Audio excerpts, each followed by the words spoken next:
নমস্কার, আমি বাবা রতনতান্ত্রিক বলছি। এমন বিষয় নিয়ে আলোচনা করব আজকে, যে বর্তমান সময়ে এই বিষয়ের আলোচনা বহু লোক করে না এবং জানে না, এবং তার প্রতিকারও জানে না। প্রথম হচ্ছে আত্মহত্যার প্রবণতা। আত্মহত্যার প্রবণতা ৯৯% মানুষের। কারণ চাওয়া পাওয়া যদি সঠিকভাবে আপনি না পান, আপনি যা চাইছেন সেটা যদি সঠিকভাবে না পান, তো আপনার হতাশা আসবে।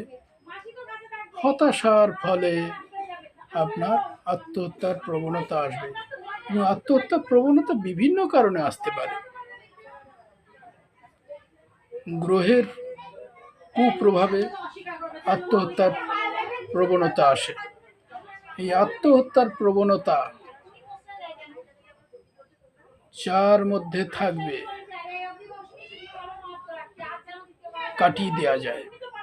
অনেকে বলে কাটানো যায় না, কিন্তু তান্ত্রিক মতে সম্ভব, কাটানো সম্ভব। আমি বহু লোককে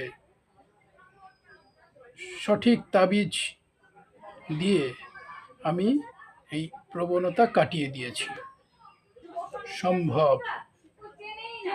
হাত দেখে বলা যাবে আত্মহত্যার প্রবণতা আছে কিনা। তাহলে প্রতিকার করা যাবে। প্রতিকার করিয়ে দিলেই দেখবেন আর ওই ভাব জাগছে না তার মধ্যে। আমি বহু রোগী দেখেছি এরকম, এবং তাদের প্রতিকার করিয়েছি। আত্মহত্যার প্রবণতা কেটে যায়, থাকে না। সঠিক তন্ত্র বিজ্ঞানে এই পদ্ধতি আছে। এই পদ্ধতি দ্বারা এই প্রবণতাকে কাটিয়ে দেওয়া যায় এবং সেই মানুষকে বাঁচিয়ে দেওয়া যায়। সম্ভব। আমি করেছি। আমি দেখাতে পারি প্রমাণ করে। ঠিক আছে? নমস্কার।